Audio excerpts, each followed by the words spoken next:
গল্পের নাম আয়নার ওপারে নীরবতা। শহরের প্রান্তে একটা পরিত্যক্ত গ্রন্থাগার ছিল।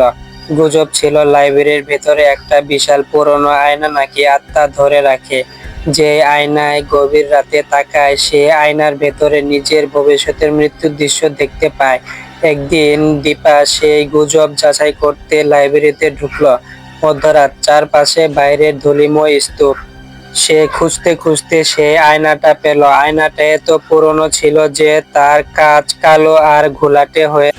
দীপা কাঁপতে কাঁপতে আয়নায় তাকালো। প্রথম সব স্বাভাবিক লাগছিল, কিন্তু ধীরে ধীরে তার প্রতিচ্ছবিটা যেন নিজের থেকে আলাদা হয়ে গেল।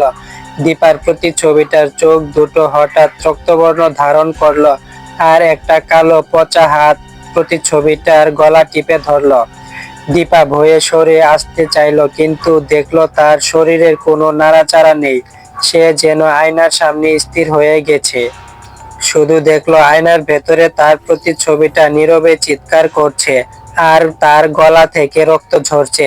ঠিক তখনই দীপার কানের কাছে একটা ঠান্ডা ফিসফিসানি শোনা গেল। তুমি তো শুধু দেখছো, যন্ত্রণাটা এখন শুরু হবে।